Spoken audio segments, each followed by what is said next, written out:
आज का बाइबल का वचन प्रेरित चरित्र अध्याय 2 वचन 14 और बाद में 36 से 41, पहला पत्रुस अध्याय 2 वचन 20 से 25 और आज का सुसमाचार यूहन्ना के अनुसार अध्याय 10 वचन 1 से 10। प्रेरित चरित्र अध्याय 2 वचन 14 और बाद में 36 से 41 तक। पतरस ने 11 के साथ खड़े होकर लोगों को संबोधित करते हुए ऊंचे स्वर से कहा, इज़राइल का सारा घराना यह निश्चित रूप से जान ले कि जिन्हें आप लोगों ने क्रूस पर चढ़ाया, ईश्वर ने उन्हीं ईसा को प्रभु भी बना दिया है और मसीह भी।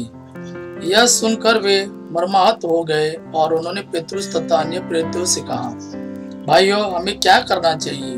पतरस ने उन्हें उत्तर दिया, आप लोग पश्चाताप करें। आप लोगों में प्रत्येक अपने अपने पापों की क्षमा के लिए ईसा के नाम पर बपतिस्मा ग्रहण करें। इस प्रकार आप पवित्र आत्मा का वरदान प्राप्त करेंगे, क्योंकि वह प्रतिज्ञा आपके तथा आपकी संतान के लिए है और उन सबों के लिए जो अभी दूर है और जिन्हें हमारा प्रभु ईश्वर बुलाने वाला है। पतरस ने और बहुत सी बातों द्वारा साक्ष्य दिया और यह कहते हुए उनसे अनुरोध किया कि आप लोग अपने को इस विधर्मी पीढ़ी से बचाए रखें। जिन्होंने पतरस की बातों पर विश्वास किया, उन्होंने बपतिस्मा ग्रहण किया। उस दिन लगभग 3000 लोग शिष्यों में सम्मिलित हो गए। संत पतरस का पहला पत्र अध्याय 2 वचन 20 से 25। यदि अच्छी तरह काम करने के बाद भी आपको दुख भोगना पड़ता है और आप उसे धैर्य से सहते हैं, तो यह ईश्वर की दृष्टि में पुण्य कर्म है। इसलिए तो आप बुलाए गए हैं, क्योंकि मसीह ने आप लोगों के लिए दुख भोगा और आपको उदाहरण दिया, जिससे आप उनके अनुसरण करें। उन्होंने कोई पाप नहीं किया और उनके मुख से कभी छल कपट की बात नहीं निकली।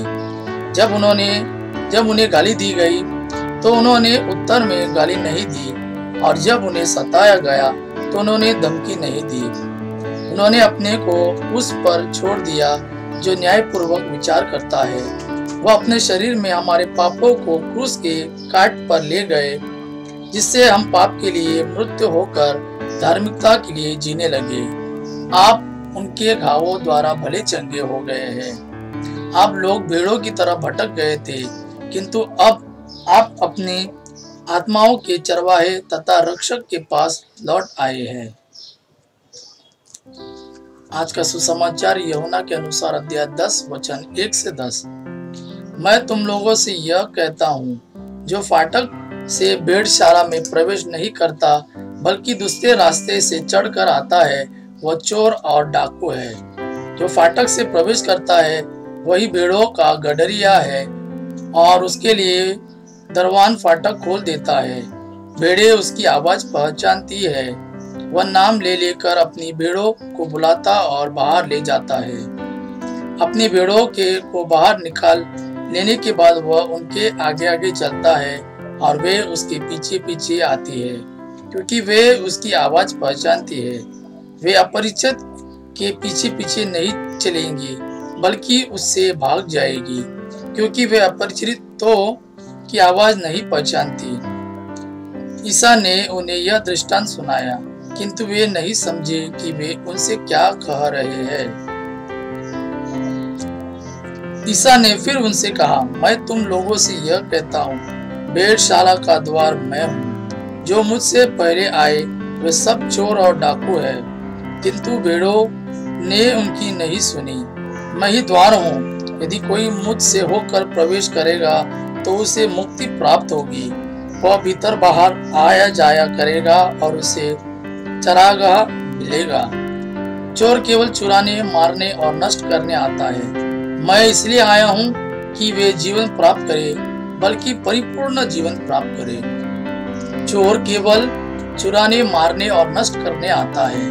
मैं इसलिए आया हूँ कि वे जीवन प्राप्त करें, बल्कि परिपूर्ण जीवन प्राप्त करें। ये प्रभु का वाणी है। प्रभु को धन्यवाद। अब्बा पिता की महिमा और पुत्र यीशु का प्रेम आप पर सदा सर्वदा बना रहे। आमीन।